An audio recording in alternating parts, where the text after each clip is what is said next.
Hi guys, Justin here. Welcome to Farm 26, and kind of spent the morning here cleaning off my bench, and it's not perfect yet, but tell you what, it's a lot better than it's been in a long time. But anyways, I got our head up here, and I'll bring you in a little closer on that. I like to know what I've got in there for.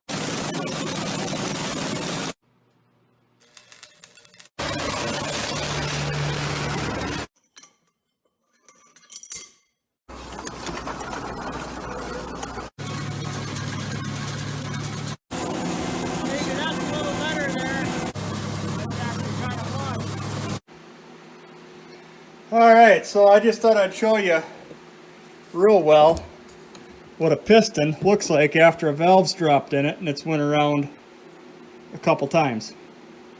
Pretty ugly. Matter of fact, that where the valve actually went in, that's like ish. Got another piece of valve there, I think. Yeah, she's not happy. Not at all. And now we'll set this off. So here's your actual valve that went bouncing around in there. I'm going to put him back where he belongs. And I'm going to wipe my fingers because everything's oil. And we'll get you out of here. And that's what our head looks like. Yeah, I don't think I can save that. I'm going to pull it apart just to see. This one doesn't look too bad.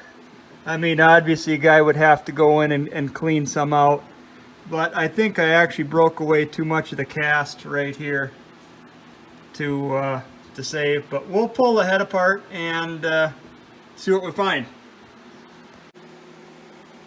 All right.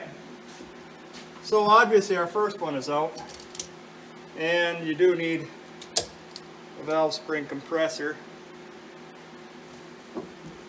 and always so close. There. Just pop them. Pull your keepers.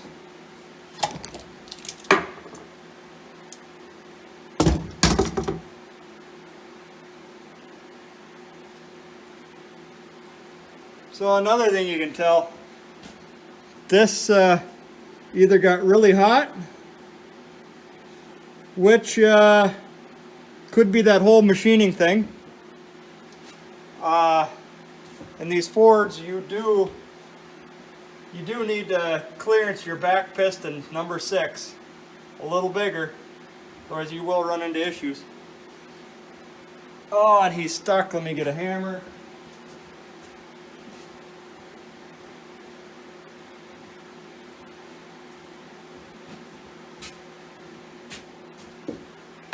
Give him a wipe because he was on the floor. Man, do I got to get tools to the wash tank.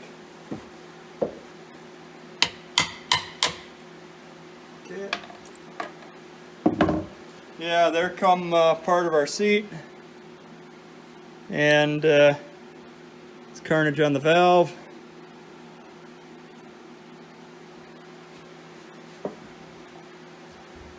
And let's flip and just see what we got. Yeah, it is. It's down into the seat. This head is probably done. I'm not gonna scrap it, but I think I'm gonna be better off to look for a different head. And yeah.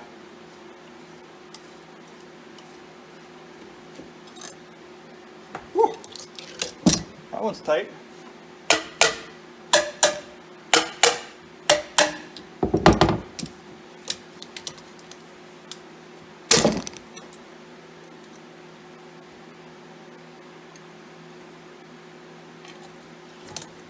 I just want to get the next two off just to see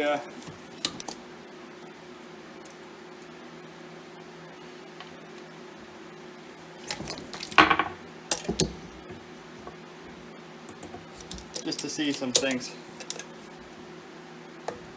Man.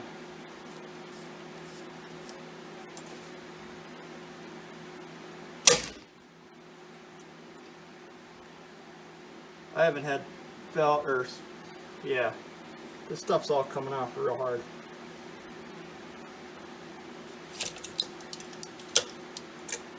I am laying them out the old way. Yeah, all the exhausts are real tight. Okay, enough of that.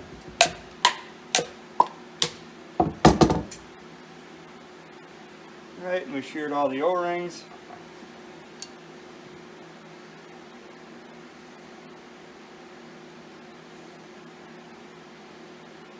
Boy, I could be wrong, but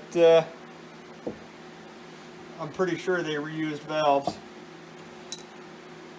Had them. Oh, this one don't look too bad. Reused some valves.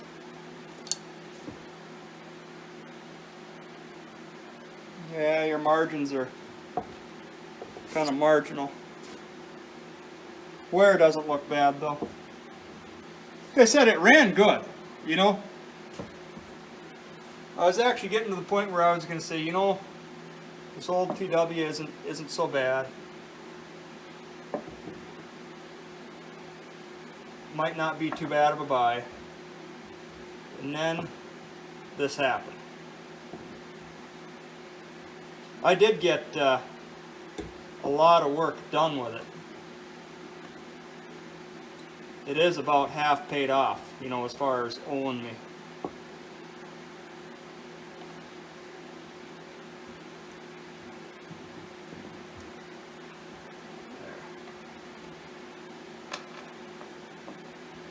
And the rubber stuff is garbage.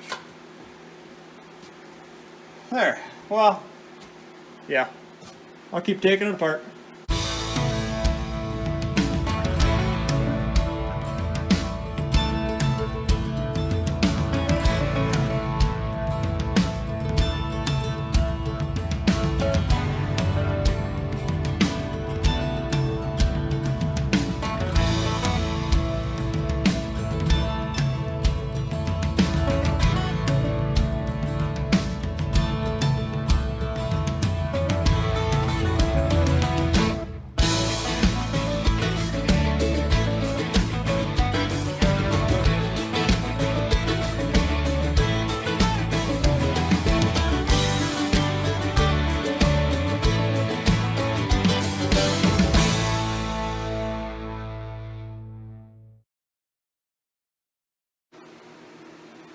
So what I did there, you can see they're all 1 to 12. I don't know if I'm going to reuse our cam or not. He doesn't look too bad, but he does have a couple places like that, which, yeah, I don't know if that's just casting or, yeah, we're going to have to make some decisions on cam. And you know, we'll see what cam and lifter set costs. If it isn't too unreasonable, I might just inventory this as used. I'm not against that. I like good engines.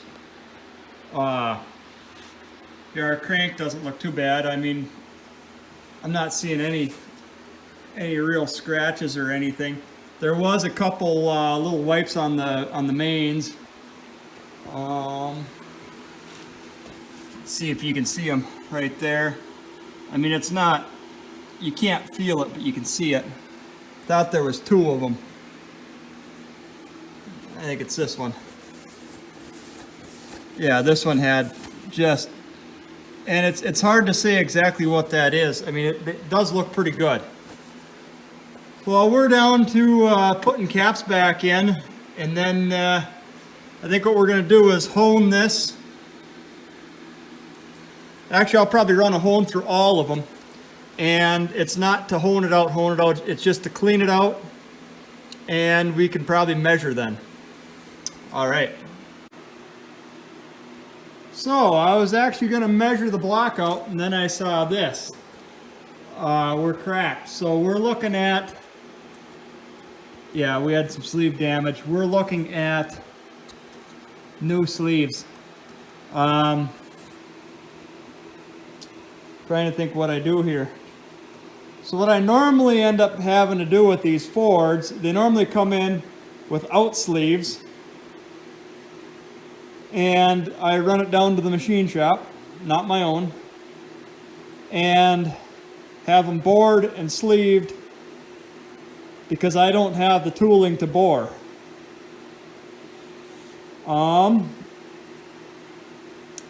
Let me think about this. I'm going to see if I got a sleeve puller, and I might try to pull this sleeve and see what comes of it. So we're into some new territory. What I got is my dry sleeve puller set up, and I'm going to see if I can pull that sleeve without absolutely crunching it, without getting your guys way too much.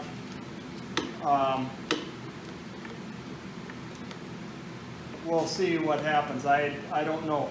Normally I just take these to the machine shop, and this press is kind of dedicated to pulling other sleeves. Okay, I can't remember what model, 17.5. So 17.5, we've already got 5 ton on there.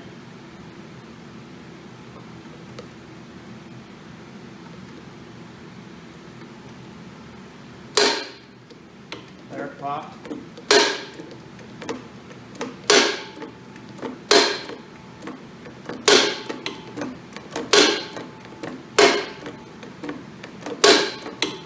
And I want to pull it there. I can see if it's a OEM sleeve or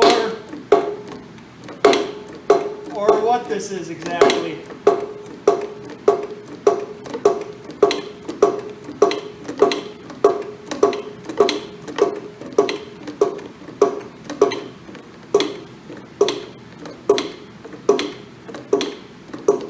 And it's coming out at like 3 ton. Uh-oh.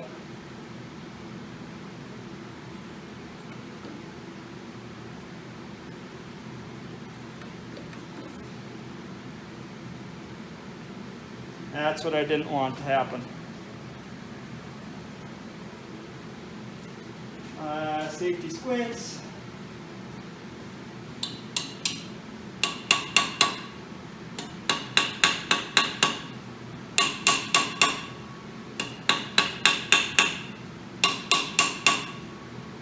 Now that's very gently. We didn't move any.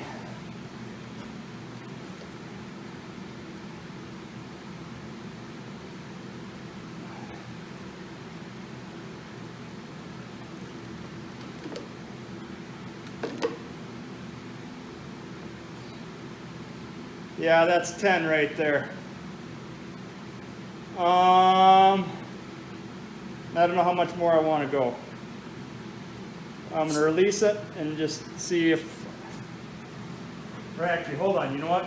I'm a moron. That's about all the further my puller goes.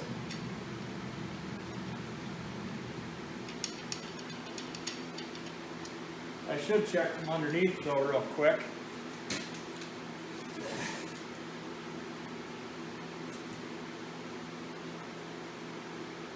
Yep. I was just making sure all my clearances were fine. I forgot that ram only goes so far, and that's about it.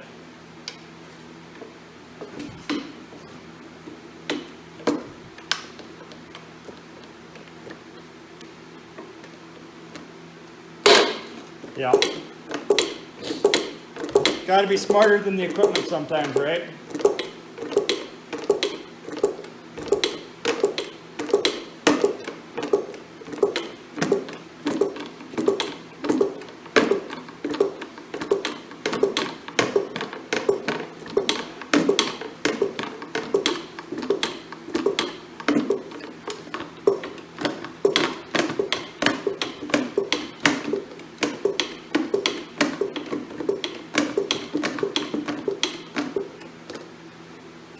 sequence end of our stroke. Reset it. And our sleeve is coming out nicely.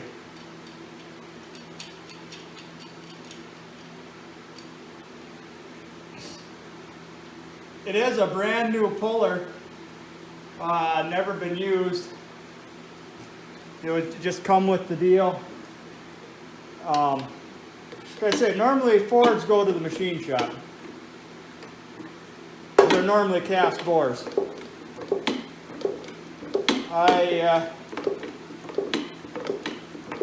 Yeah, this is new territory for me right here.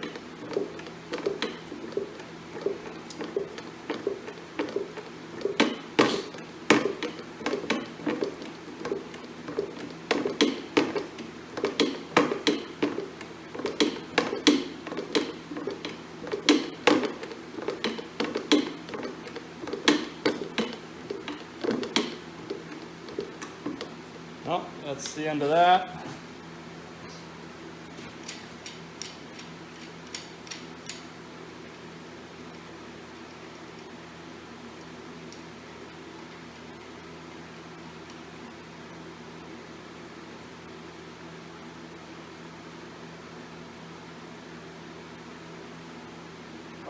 Most of my dry sleeve work actually comes from a Perkins. Yeah. Fords are just normally cast. And I normally got to have them bored anyway, so I normally don't do this on a Ford.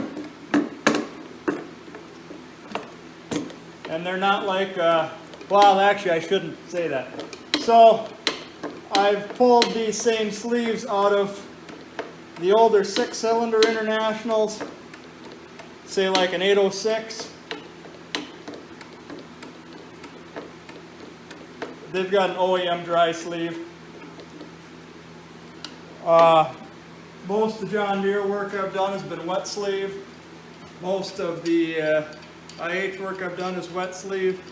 The Fords are normally a cast bore, and you know, when I get them, they normally have to get them bored, and so they just go straight to machine shop. There, and this is it. So I've only got, oh, it's just a little ways, and we're clear.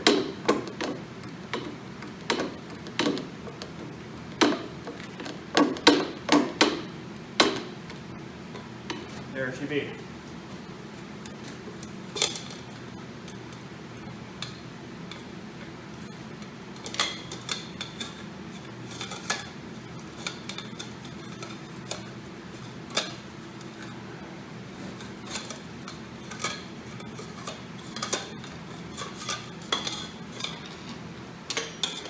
There. All right. Let's see if I can find any identification on here.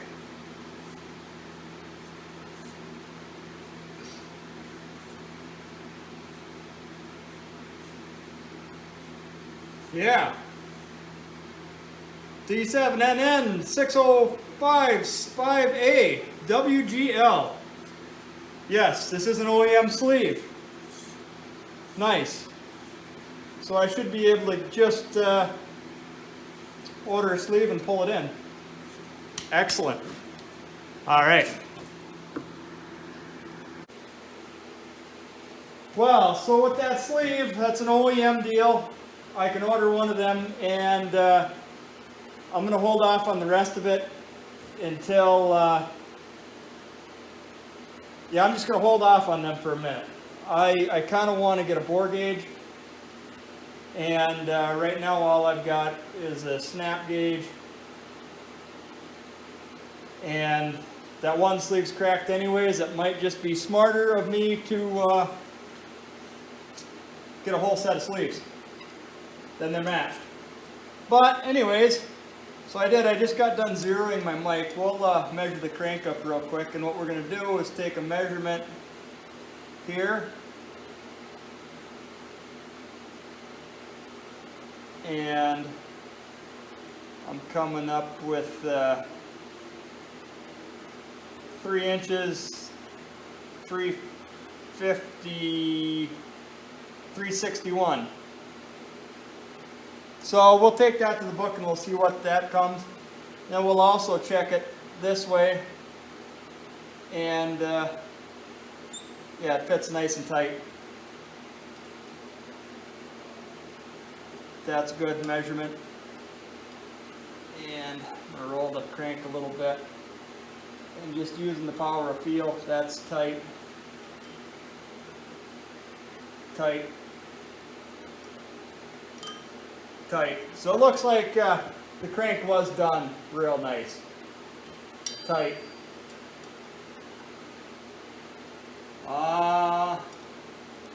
Yeah, that's good. Good. Good. Good.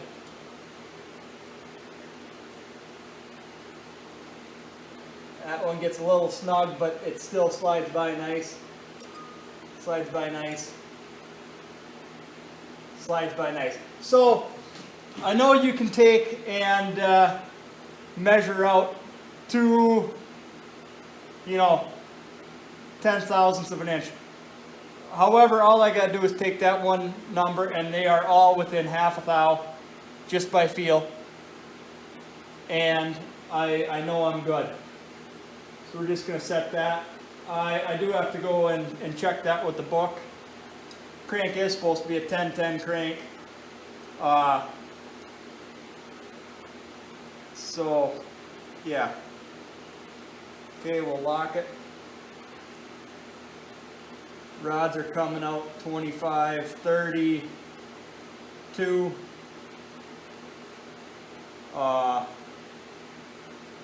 732. So let's just see if they're all.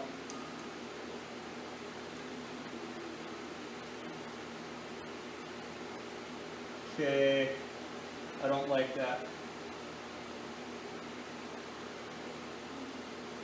I'm gonna retake that. Okay. Boy, I must have had that. I must have bumped that or something. Good. Good. Good. Good. Good. Good. Boy, I'm struggling to keep square right now. Good. Good. Good. And good. So, yeah. I can take my two measurements there, contrast them with the book, and